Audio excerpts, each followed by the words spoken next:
आज फिर बेटा बिना कुछ खाए घर से जा रहा था तो माँ ने बेटे से कहा, बेटा थोड़ा खाना खाकर जा, 2 दिन से तूने कुछ नहीं खाया। तो बेटे ने कहा, देखो मम्मी, मैंने मेरी 12वीं बोर्ड की परीक्षा के बाद सेकंड हैंड बाइक मांगी थी और पापा ने प्रॉमिस किया था कि ज़रूर लेकर देंगे। आज मेरा आखिरी पेपर है।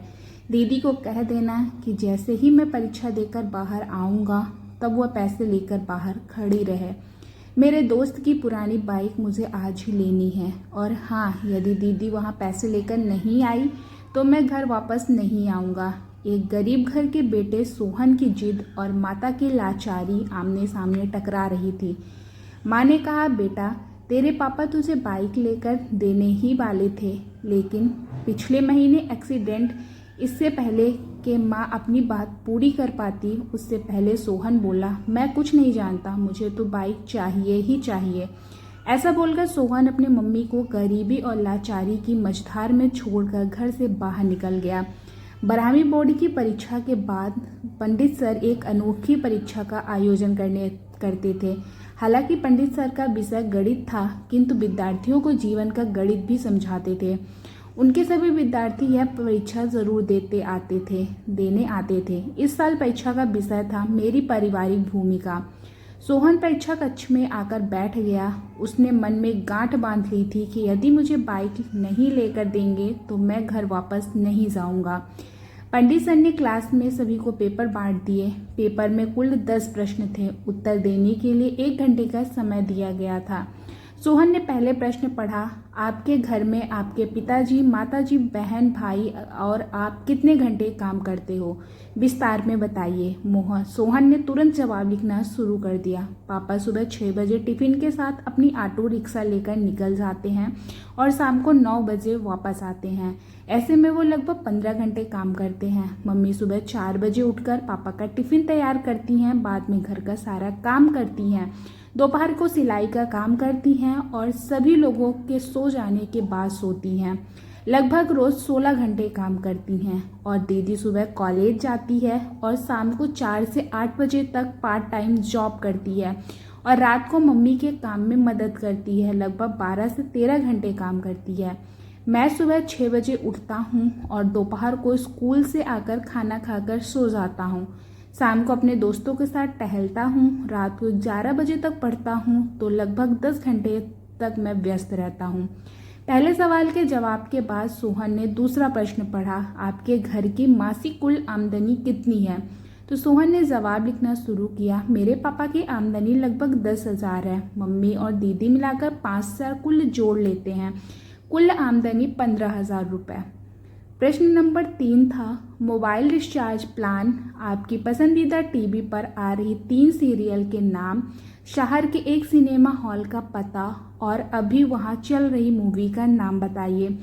सभी प्रश्नों के जवाब आसान होने के कारण सोहन ने फटाफट 2 मिनट में लिख दिए। अब बारी थी प्रश्न नंबर 4 की और 4 नंबर प्रश्न था, 1 किलो आलू और भिंडी की कीमत क्या है? 1 किलो गेहूं, चावल और तेल की कीमत बताइए। और जहां पर घर का गेहूं पिसाने जाते हो उस आटा चक्की का पता भी बताइए। सोहन को इस सवाल का जवाब नहीं आया। उसे समझ में आया कि हमारी दैनिक आवश्यक ज़रूरत की चीज़ों के बारे में उसे थोड़ा भी पता नहीं है। मम्मी जब भी कोई काम बताती थी तो मना कर देता था। आज उसे समझ में आया कि बेकार की चीज़ मोबाइल रिचार्ज, मूवी का एग्जाम की ज़रूरी नहीं है। अपने घर के कामों की समझ होना भी बहुत ज़रूरी है। प्रश्न नंबर 5 था, आप अपने घर में भोजन को लेकर कभी तकरार या गुस्सा करते हैं? तो सोहन ने सोचकर जवाब लिखा, हाँ, मुझे आलू के सिवा कोई भी सब्जी पसंद नहीं है। यदि मम्मी कोई और सब्जी बनाए तो मेरे घर में झगड़ा होता था। कई बार मैं बिना खाना खा उठ खड़ा हो जाता हूँ। इतना लिखते ही सोहन को याद आया कि आलू की सब्जी में मम्मी को गैस की तकलीफ होती है, पेट दर्द होता है। मम्मी अपनी सब्जी में 1 बड़ी चम्मच अजवाइन डालकर खाती हैं। एक दिन मैंने गलती से मम्मी की सब्जी खा ली थी और फिर मैं थूक दिया था और फिर पूछा था कि मम्मी तुम इतनी कड़वी सब्जी क्यों खाती हो? तब दीदी ने बताया था कि हमारे घर की स्थिति अच्छी नहीं है कि हम 2 सब्जी बनाकर खाएं। तुम्हारी जिद के कारण मम्मी बेचारी क्या करे। सोहन ने अपनी यादों से बाहर आकर अगले प्रश्न को पढ़ा। अगला प्रश्न नंबर 6 था, आपने अपने घर में की हुई आखिरी जिद के बारे में लिखिए। सोहन ने जवाब लिखना शुरू किया। मेरी बोर्ड की परीक्षा पूर्ण होने के बाद दूसरे ही दिन बाइक के लिए जिद की थी। पापा ने कोई जवाब नहीं दिया था और मम्मी ने समझाया था कि घर में पैसे नहीं हैं, लेकिन मैंने नहीं माना। मैं 2 दिन से घर में खाना खाना भी छोड़ दिया है।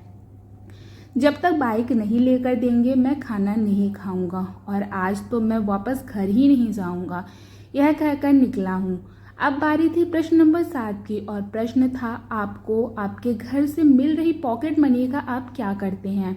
आपके भाई बहन आपके पॉकेट मनी कैसे खर्च करते हैं? तो सोहन ने जवाब लिखना शुरू किया। हर महीने पापा मुझे 100 रुपये देते हैं, उसमें तो मैं मनपसंद परफ्यूम और चश्मा लेता हूँ या अपने दोस्तों के साथ छोटी मोटी पार्टियों में खर्चा करता हूँ।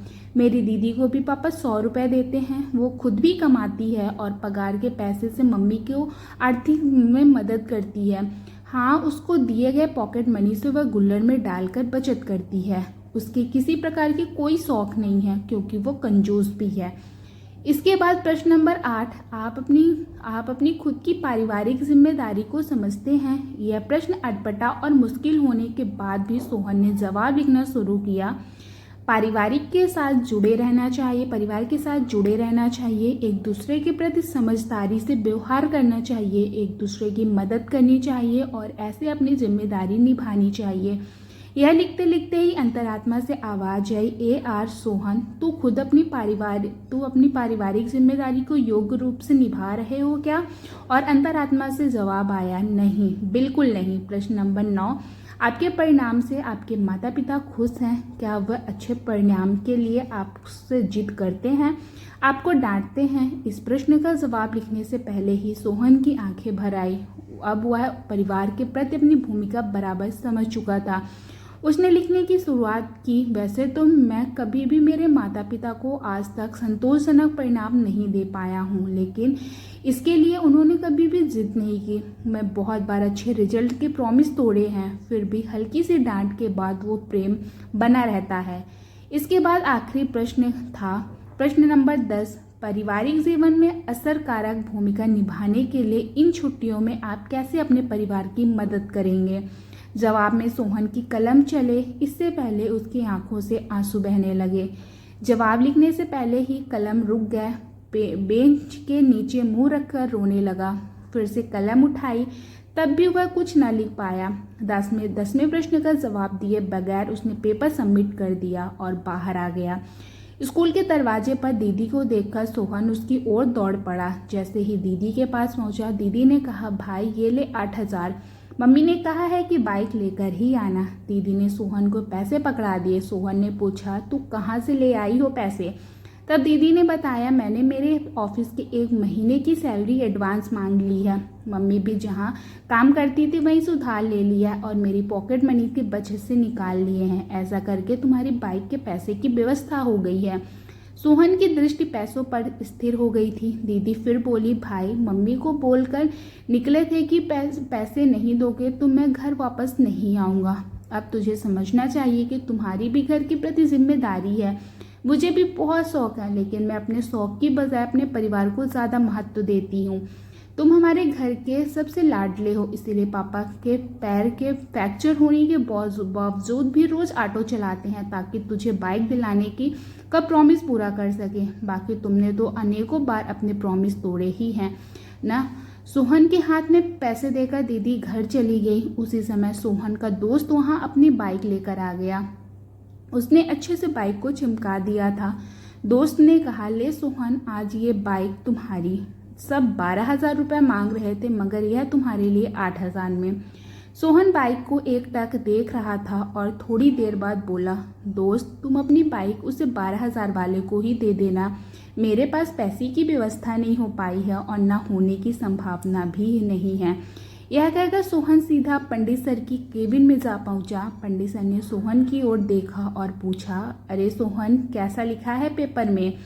तब सोहन बोला, सर, यह कोई पेपर नहीं है, यह तो मेरे जीवन के एक दिशा निर्देशक था। मैंने एक प्रश्न का जवाब छोड़ दिया है, किंतु वह जवाब लिख कर नहीं, अपने जीवन में जवाबदेही निभा कर दूंगा। और इतना कहकर पंडित सर के चरण स्पर्श किए और अपने घर की ओर निकल पड़ा।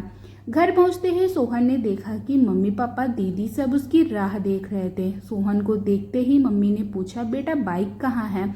सोहन ने दीदी के हाथों में पैसे थमा दिए और कहा, सॉरी मुझे बाइक नहीं चाहिए, और पापा मुझे ऑटो की चाबी दो। आज से मैं पूरी छुट्टियां ऑटो चलाऊंगा और आप थोड़े दिन आराम करेंगे। और मम्मी आज मेरी पहली कमाई शुरू होगी, इसीलिए तुम अपनी पसंद की सब्जी ले आना, रात को हम सब मिलकर खाना खाएंगे।